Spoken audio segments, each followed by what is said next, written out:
Холодный ноябрьский ветер пронизывал до костей, когда Макс Колтон ступил на берег острова Рейвенскар, затерянного в суровых водах Северной Атлантики. Его шаги гулко отдавались по песку, будто сам остров настороженно прислушивался к человеку. Это было его излюбленное место для рыбалки, уединенное, дикое, почти забытое. Здесь не было туристов. Нетронутая береговая линия казалась вышедшей из другого времени. Даже маяк, одинокая башня с темным глазом линзы, давно работал в автономном режиме. Он больше не нуждался в человеке. Но Гарри Блейн, старый смотритель, жил при нем все равно, как будто охранял не свет, а сам остров от чего-то незримого. Макс любил быть здесь, наедине с океаном. Только он, ветер и шум прибоя. «Ну давай, пусть сегодня будет хоть какой-то клёв», — пробормотал он, поправляя рюкзак и щурясь от ледяных брызг. Он рыбачил в этих водах уже почти 20 лет. В свои 47 знал каждую бухту, каждую подводную скалу, как старый моряк знает линии на ладони. Но в этот раз что-то было иначе. Воздух казался плотнее. Море гудело, как раскаленный котел. Отлив открыл часть дна, которую он прежде никогда не видел. Черные камни блестели, как кости, и именно там он заметил нечто странное — цепь. Огромную, наполовину погребенную в гальке.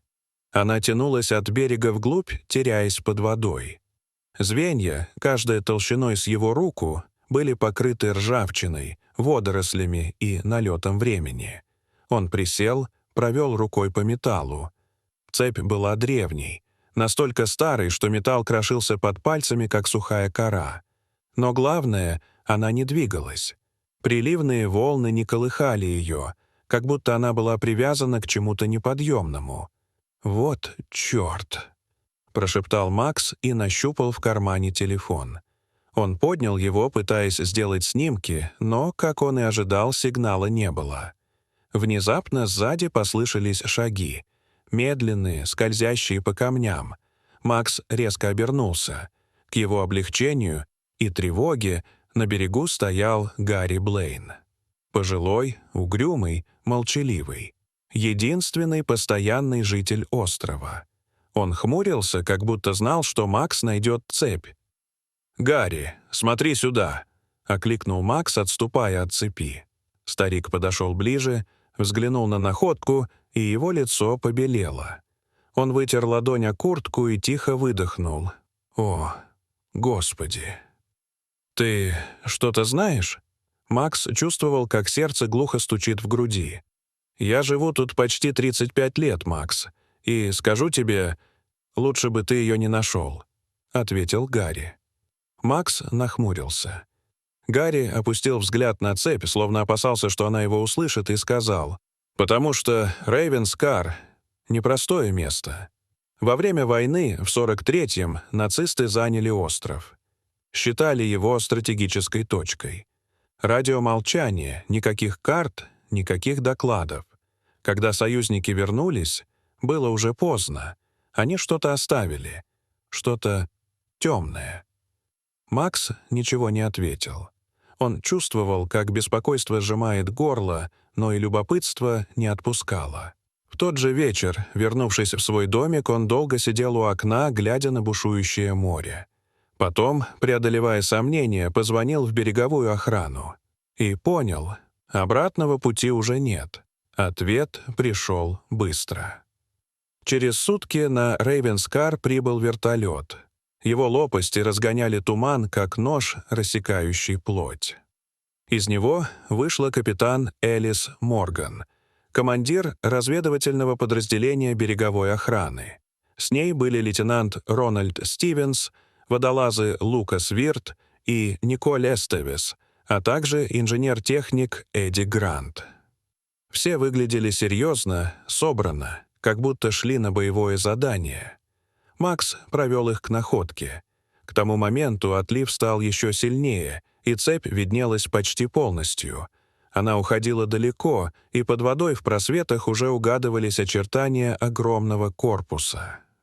Лукас, бывший моряк, тихо присвистнул. «Это не якорная цепь.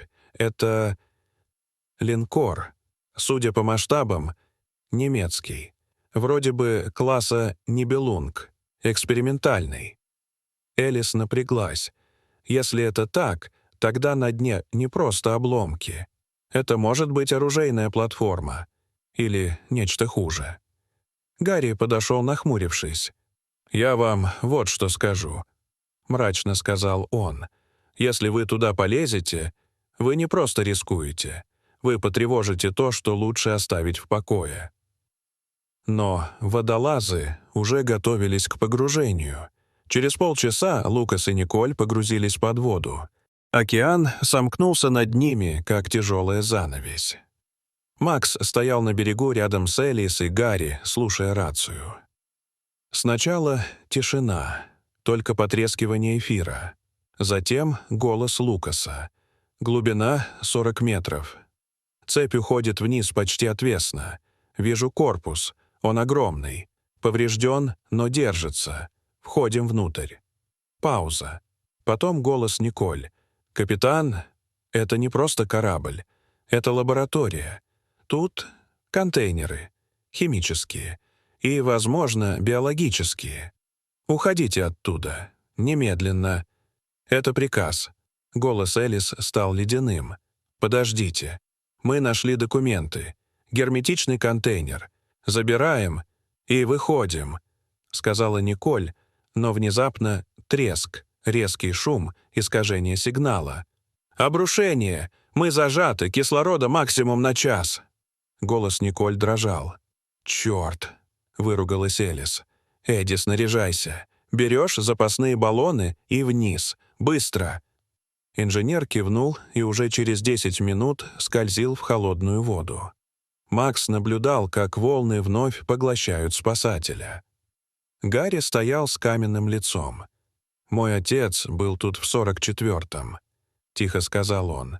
Он говорил, что-то под водой дышит. Эдди спустился к кораблю и сумел добраться до Лукаса и Николь. Он снабдил их кислородом и вывел на поверхность. Но уже было поздно. Николь была заражена. Ее трясло, из носа пошла кровь. У нее лихорадка. Это геморрагический штамм, очень быстро развивается, сказал Лукас, глядя на Элис. Мы нашли ампулу. На ней написано «Гегенмиттел». «Противоядие», — прошептала Николь дрожащими руками, доставая флакон. «Это твой выбор», — сказала Элис. Николь кивнула и выпила. Несколько минут спустя ее тело сводило, глаза закатывались. А потом дыхание выровнялось. Цвет вернулся. «Я дышу», — прошептала она. Но вирус уже вышел наружу. Элис, не колеблясь, отдала приказ. Они загрузили в вертолет вещество из лаборатории и распылили его над побережьем. Заражение удалось остановить. Через сутки остров был окружен военными. Введен карантин. Документы изъяты. Экипажу приказали молчать. Макс остался на острове. Он снова рыбачил. Но каждый раз, глядя на море, вспоминал цепь. Море не забывает, оно ждет, и рано или поздно снова заговорит. Дорогие зрители, что вы думаете об этой истории? Расскажите, пожалуйста, в комментариях. А если вам понравилось это видео, то ставьте лайк и подписывайтесь на наш канал. До свидания.